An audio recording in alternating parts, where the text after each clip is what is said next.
भी आराम किया है, अद्धा घंटा फिर आ कर एक ओंकार का खुला होना कहता भी मित्रा दुनिया के दरवाजे बंद होंगे पर रब का दरवाजा बंद नहीं होता। उन्होंने इतने चेते कर, उन रात को चेते कर, उन दोपहरे चेते कर। मैनू आम करके खास करके बीबियां फोन कर दी भी ज्ञानी जी दोपहरे बाणी पढ़ लिया करी। मैं क्या धीए जी दोपहर रोटी खा लेनी है तो बाणी का भाना क्यों वह भावे भी बाबा जी कह बीबी दोपहरे बाणी नहीं पढ़ी जब मैंने छुट्टी हो जाएगी। मैं क्या ज्ञानी जी ने आख्या दोपहरे बाणी ना पढ़ी पढ़नी उन्हें आप नहीं पर भावना भुल भी किसी के मोढ़े चला जे दोपहरे सौ सकती है दोपहरे खा सकती है दोपहरे निंदिया कर सकती तो बाणी का की सानू भुख लगी है कभी वेख्या भी मैं रोटी ना खावा। ये साडी नाम की खुराक है, तन की खुराक है भोजन, मन की खुराक है भजन। इस करके एक अद्वैत रूपी ब्रह्म गुरु की कृपा के सतगुर प्रसाद सच्चे गुरु की कृपा ने प्राप्त होगा। सतगुरु की व्याख्या आप पढ़ते हैं सतपुरख जिन जानिया सतगुरु तिसका नाम। जेड़ा आवे कहे ना बीबी जी मैं लाकियां कर देंगा, मैं पानी कर देंगा, मैं हथौड़ा पा देंगा, वो लाची गुरु का हो सकता है, हथौड़ा गुरु हो सकता है, बोतल गुरु हो सकता है, लेकिन सतगुरु को है सतपुरख जिन जानिया। सत ना जुड़े साढ़े आप बाणी पढ़ते हैं गुरु ग्रंथ साहिब जी पातशाह की बाणी माता तृप्ता का नाम भी लिखाओ 10 गुरु समानिक के परिवार का नंबर का नाम है। हाँ 2 ना आए ने केड़े केड़े, एक माता खीवी का एक बाबे मोरी का। ते माते खीवी का नाम इस करके आया असी नौकरी करते हुए ना तो तनख्वाह ना दी महीने बाद देखो कटे घर के कहते किनू दे आया बाबा लहणा जी 3 साल पहली वेर गए ने ते 3 सालों तो बाद मुड़े ने। 2 रातां कटियां ते माता खीवी ने एक वेरा भी लामा ते गला नहीं जी कीता। ते जदों तुरे ना ते पिछों आवाज मार के आख्या स्वामी जी तुसीं गुरु के चरणा चले हो ते मम्मी तुहाड़ी अर्धांगी है थोड़ी जी मेरे ते कृपा करो। कहंदे दसो खीवी, कहंदी जी आ लूण दी गली ते एक मांजा मेरे कोलों भेड़ा कर दिया जी। बाबा लहणा जी कहन लगे खीवीए किवें, कहंदे गुरु नानक पातशाह ने मेरी बेनती करनी कि तुहाडी दासी तुहाडी बच्ची बेनती करदी है जिवें लूण खांदियां मन नहीं अकदा साडे ते कृपा करी जी तेरी सेवा तो थकीए ना। ते जिवें झाड़ू मार के घर चों कूड़ा कढ़ दीदा ना उन्होंने कहना कि असीं तां मांजे जोगे हाँ साडे हिरदे दे अंदर रहम दा कूड़ा मार के साडे अंदरों बुराइयां कढ़ दी। ये माता खीवी ने मंग होगी। माता खीवी ने यह नहीं किया कि 3 साल सेवा करके तो साढ़े जिन्या का की बनूगा। दुकानदारी करते सन बाबा लहणे के परिवार के मैंबर अपने भांजे को जिम्मेवारी दी तो आख्या भी अपनी मामी का फिक्र कर। माता खीवी का नाम तां आया गुरु अंगद के सच्चे पातशाह शब्द बनते ने भंडारा करते थे। माता खीवी लंगर में जाके खीर घ्यो पा के देंदी है, लंगर दौलत वंड के रस अमृत खीर घ्याली। माता खीवी सौ सोए जिन गोया ठाली। ये माता खीवी तां चेते करते हैं तां ना आया। ते बाबा मोरी उन्हें ये नहीं आख्या मैं तेरा छोटा पुत मैनू पग बन दे।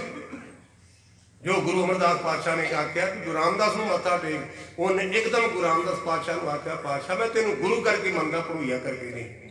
मोरी पुत सन्मुख होया रामदास से पैरी पाए जियो। इस करके एक परमात्मा अद्वैत रूपी ब्रह्म सच्चा गुरु कृपा करे तो तां प्राप्त होता है। प्रसाद के अर्थ एक ये भी दसे ने पर साध स्वादा तो परा हो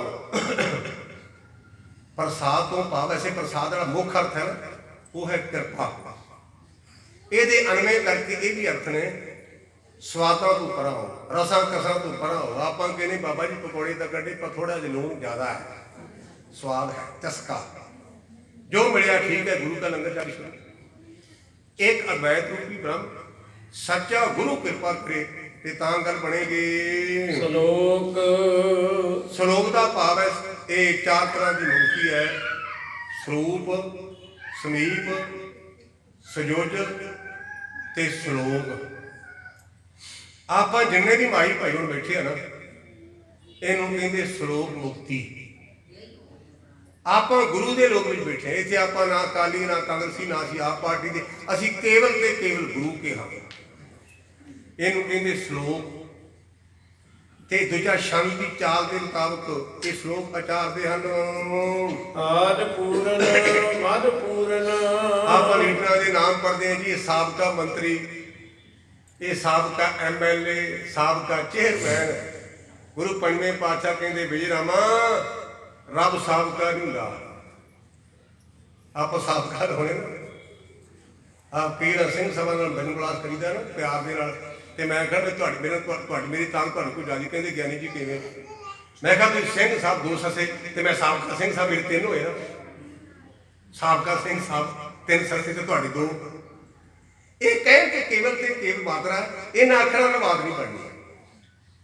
ਉਹ ਆਪ ਤੋਂ ਭਾਵੇਂ ਸ੍ਰਿਸ਼ਟੀ ਦੇ ਆਰੰਭ ਹੋਇਆ ਨਾ। ਜਦੋਂ ਅਸੀਂ ਬਾਈਬਲ ਪੜ੍ਹਦੇ, ਮੈਂ ਪੜ੍ਹੀ ਹੈ ਤੇ ਉਹਨਾਂ ਭਰਾਵਾਂ ਨੇ ਮੇਰੇ ਤੇ ਨਿੱਕੀ ਵੀ ਕੀਤੀ ਸੀ। ਮੈਨੂੰ 295 ਇਹਦਾ ਮੇਰੇ ਪਰਚਾ ਵੀ ਕਰਾ, ਤੁਸੀਂ ਸਾਰਿਆਂ ਨੇ ਵੇਖਿਆ ਹੋਣਾ। 295 ਮੇਰੇ ਤੇ ਲੱਗੀ। ਮੈਂ ਕੇਵਲ ਤੇ ਕੇਵਲ ਇਸ ਗੱਲ ਦੀ ਵਿਆਖਿਆ ਕੀਤੀ, ਸਭ ਤੋਂ ਵੱਡਾ ਸਤਿਗੁਰੂ ਨਾਨਕ। ਇਸ ਗੱਲ ਦਾ ਰੌਲਾ ਪਿਆ ਵੀ ਮੇਰੇ ਐਂ ਪਰਥੂ ਪਏਗਾ ਤੇ ਚਲੋ ਆਪਣੇ ਭਾਈਚਾਰੇ ਨੇ ਮੇਰਾ ਸਾਥ ਦਿੱਤਾ। ਮੈਂ ਸਿੱਧ ਕੀਤਾ ਵੀ ਗੁਰੂ ਨਾਨਕ ਵੱਡੇ ਕਿਉਂ ਨੇ। ਗੁਰੂ ਨਾਨਕ ਨਾ 40 ਸਾਲ ਦਾ ਪੈਗੰਬਰ ਬਣਿਆ ਤੇ ਨਾ 30 ਸਾਲ ਦਾ ਰੱਬ ਦਾ ਪੁੱਤਰ ਬਣਿਆ। ਜਦੋਂ ਮੇਰੇ ਗੁਰਦੇਵ ਨੇ ਅਵਤਾਰ ਲਿਆ ਉਦੋਂ ਦੇਵਤਿਆਂ ਨੇ ਆਰਤੀ ਕੀਤੀ, ਉਦੋਂ ਤੁਰਸਾਂ ਦੇ ਕਿਰਪਾ ਹੋ ਗਈ, ਦੌਲਤਾਂ ਦੀ ਕਿਰਪਾ ਹੋ ਗਈ। ਦਾਈ ਤਾਂ ਇੰਨੀ ਰੱਜ ਕੇ ਕਹਿਣ ਲੱਗੀ ਮਹਿਤਾ ਕਾਲੂ ਰਹਿਣ ਦੇ ਤੇਰੇ ਪੁੱਤ ਨੂੰ ਵੇਖ ਕੇ ਮੇਰੀਆਂ ਭੁੱਖਾਂ ਲੈ ਗਈਆਂ। ਬਾਬਾ ਨਾਨਕ ਤਾਂ ਵੱਡਾ ਜੇ, ਤੇਰੇ ਪੁੱਤ ਨੂੰ ਵੇਖ ਕੇ ਮੇਰੀਆਂ ਭੁੱਖਾਂ ਲੈ ਗਈਆਂ। ਇਹ ਗੱਲ ਵਿੱਚੋਂ ਸੁਭਾਵਿਕ ਆ ਗਈ। ਉਹਦੇ 'ਚ ਲਿਖਿਆ ਹੈ ਬਾਈਬਲ ਵਿੱਚ ਕਿ ਪ੍ਰਮਾਤਮਾ ਨੇ 6 ਦਿਨਾਂ ਦੀ ਸ੍ਰਿਸ਼ਟੀ ਦੀ ਬਣਤਰ ਬਣਾਈ। ਕੁਰਾਨ ਦੇ ਵਿੱਚ ਮੈਂ ਪੜ੍ਹਿਆ ਕਿ ਖੁਦਾ ਦੇ ਕੁਨ ਕਹਿਣ ਨਾਲ ਸ੍ਰਿਸ਼ਟੀ ਬਣੀ। ਹਿੰਦੂ ਮਤ ਵਿੱਚ ਕਹਿੰਦੇ ਨੇ ਓਮ ਕਹਿਣ ਨਾਲ, ਤੇ ਆਪਾਂ ਗੁਰਬਾਣੀ ਵਿੱਚ ਪੜ੍ਹਦੇ ਹਾਂ ਓ ਅੰਕਾਰ ਕਹਿਣ ਨਾਲ ਸ੍ਰਿਸ਼ਟੀ ਬਣੀ। ਪ੍ਰਥਮ ਓ ਅੰਕਾਰ ਤਿਨਕਾ ਸੂਰਜ ਪੂਰ ਜਗਤ ਮੂਲਾ। ਓ ਅੰਕਾਰ ਕਿਉਂਕਿ ਆਮ ਕਰਕੇ ਸਾਡੇ ਹਿੰਦੁਸਤਾਨ ਦੀ ਪੁਰਾਤਨ ਮਤ ਵਿੱਚ ਬ੍ਰਹਮਾ ਨੂੰ ਕਹਿੰਦੇ ਕਿ ਸਾਰਿਆਂ ਤੋਂ ਪਹਿਲਾ ਪੈਦਾ ਉਹ ਹੋਇਆ, ਉਹਨੇ ਸ੍ਰਿਸ਼ਟੀ ਬਣਾਈ। ਵਿਸ਼ਨੂੰ ਰੋਟੀ ਪਾਣੀ ਦਿੰਦਾ, ਜਿਹੜਾ ਸ਼ਿਵ ਜੀ ਕੋ ਲੈਤਾ ਕਰਦਾ। ਤੇ ਗੁਰੂ ਗ੍ਰੰਥ ਸਾਹਿਬ ਜੀ ਪਾਤਸ਼ਾਹ ਕਹਿੰਦੇ ਭੋਲੇ ਬ੍ਰਹਮਾ ਨੇ ਕਿਸੇ ਬਣਾਇਆ ਹੀ ਹੋਏਗਾ ਨਾ। ਬ੍ਰਹਮਾ ਨੇ ਠੀਕ ਸ੍ਰਿਸ਼ਟੀ ਬਣਾਉਂਦਾ, ਤੁਹਾਡੇ ਖਿਆਲ ਤੋਂ ਕੰਡੈਮ ਨਹੀਂ ਕਰਦੇ, ਪਰ ਬ੍ਰਹਮਾ ਨੂੰ ਪੈਦਾ ਕਰਨ ਵਾਲੀ ਕੋ ਹੈ। ਉਹ ਅੰਕਾਰ ਬ੍ਰਹਮਾ ਉਤਪਾਤ, ਉਹ ਅੰਕਾਰ ਕੀਆ ਜਿਨ ਚਿੱਤ, ਉਹ ਅੰਕਾਰ ਸਹਿਜ ਜੁਗ ਪੈ, ਉਹ ਅੰਕਾਰ ਵੇਦ ਨਿਰਣੈ। ਇਸ ਕਰਕੇ ਆਦ ਮੁੱਢ ਦੇ ਵਿੱਚ ਜਿਹੜਾ ਪਰਿਪੂਰਨ ਪ੍ਰਮਾਤਮਾ, ਕਈ ਥਾਵਾਂ ਤੇ ਲਿਖਿਆ ਵੀ ਪ੍ਰਮਾਤਮਾ ਲੁਗਾਸ, ਜਿਹੜੇ ਸਾਈ ਭਰਾ ਕਹਿੰਦੇ ਲੁਗਾਸ ਸ਼ਬਦ ਕਿਆ ਲੁਗਾਸ, ਭਾਵੇਂ ਲੁਗਾਸ ਕਹਿ ਲਈਏ, ਭਾਵੇਂ ਆਪਾਂ ਓਮ ਕਹਿ ਲਈਏ, ਭਾਵੇਂ ਕੁਨ ਕਹਿ ਲਈਏ, ਭਾਵੇਂ ਓਮਕਾਰ ਕਹੀਏ, ਪਰ ਹੈ ਤਾਂ ਸ਼ਬਦ ਨਾ। ਜਿਵੇਂ ਆਪਾਂ ਪਿਤਾ ਜੀ ਕਹਿੰਦੇ, ਕੋਈ ਬਾਪੂ ਜੀ ਕਹਿੰਦੇ, ਕੋਈ ਫਾਦਰ ਕਹਿੰਦਾ ਹੈ, ਪਿਓ ਤੋਂ ਬਾਅਦ ਕਹਿਣਾ। ਇਸ ਪ੍ਰਕਾਰ ਉਸ ਪਰਿਪੂਰਨ ਪ੍ਰਮਾਤਮਾ ਜੀ ਨੇ ਓਮਕਾਰ ਕਿਹਾ ਨਾ, ਸਾਰਿਆਂ ਤੋਂ ਪਹਿਲਾਂ ਉਹ ਸੀ। ਤੇ ਜਿਵੇਂ ਆਪਾਂ ਕਹਿੰਦੇ ਜੀ ਫਲਾਣਾ ਮੰਤਰੀ ਜਿਹੜਾ ਉਹ ਖੇਤੀਬਾੜੀ ਮੰਤਰੀ ਹੈ, ਦੂਜਾ ਕੰਮ ਨਹੀਂ ਕਰ ਸਕਦਾ। ਜਿਹੜਾ ਵਿੱਤ ਵਾਲਾ ਉਹ ਖੇਤੀਬਾੜੀ ਵਾਲਾ ਕੰਮ ਨਹੀਂ ਕਰ ਸਕਦਾ। ਮੇਰੇ ਪਾਤਸ਼ਾਹ ਕਹਿੰਦੇ ਇਹੋ ਜਿਹੀ ਗੱਲ ਨਹੀਂ। ਜਿਹੜਾ ਆਦੀ ਹੈ ਨਾ ਉਹ ਪੂਰਨ ਹੈ, ਮੁਕੰਮਲ, ਸਾਰੇ ਅਧਿਕਾਰ ਉਹਦੇ ਪੂਰਨ ਨੇ। ਪੂਰਨ ਤੋਂ ਭਾਵ ਮੁਕੰਮਲ, ਆਪਣੇ ਸਾਰੇ ਗੁਣ ਨਹੀਂ। ਮੈਨੂੰ ਕਹਿਣ ਵੀ ਗਿਆਨੀ ਜੀ ਕੀਰਤਨ ਕਰੋ, ਮੈਂ ਕਹਿਣਾ ਕਿ ਮੈਂ ਕਥਾ ਤਾਂ ਕਰਾਂਗਾ, ਤੁਹਾਨੂੰ ਕੀਰਤਨ ਨਹੀਂ ਆਉਂਦਾ। ਤੇ ਕੀਰਤਨ ਵਾਲੇ ਨੂੰ ਆਖੋ ਵੀ ਭਾਈ ਸਾਹਿਬ ਤੁਸੀਂ ਕਥਾ ਕਰੋ, ਕਹਿੰਦੇ ਜੀ ਮੈਨੂੰ ਕਥਾ ਦੀ ਜਾਚ ਨਹੀਂ। ਪਰ ਪਰਮਾਤਮਾ ਨੂੰ ਉਹ ਪੂਰਨ ਹੈ, ਮੁਕੰਮਲ ਹੈ। ਆਦ ਪੂਰਨ ਜਦੋਂ ਸ੍ਰਿਸ਼ਟੀ ਬਣੀ ਉਦੋਂ ਵੀ ਉਹ ਪੂਰਨ ਸੀ। ਮਦ ਪੂਰਨ। ਮਦ ਤੋਂ ਭਾਵ ਹੁਣ, ਇਹ ਨਹੀਂ ਕਿ ਹੁਣ ਉਹਦੀਆਂ ਤਾਕਤਾਂ ਘਟ ਗਈਆਂ ਨੇ। ਸ੍ਰਿਸ਼ਟੀ ਚੱਲਦੀ ਹੈ, ਜਦੋਂ ਸ੍ਰਿਸ਼ਟੀ ਚੱਲਦੀ ਉਦੋਂ ਵੀ ਮੁਕੰਮਲ ਹੈ। ਉਹਦੇ 'ਚ ਕਿਸੇ ਪ੍ਰਕਾਰ ਦੀ ਕੋਈ ਕਮੀ ਨਹੀਂ। ਅੰਤ ਪੂਰਨ ਪਰਮੇਸ਼ਰ ਹੈ। ਆਪਾਂ ਇਹ ਆ ਸੁਣਦੇ ਵੀ ਕਦੇ ਪਰਲੋ ਹੋਣੀ ਹੈ, ਸਾਰਾ ਕੁਝ ਖਤਮ ਹੋ ਜਾਣਾ। ਬੜੀ ਲੰਮੀ ਚੌੜੀ ਪਰਲੋ ਦੀ ਵਿਆਖਿਆ ਹੀ ਧਰਮ ਗ੍ਰੰਥ ਹੈ।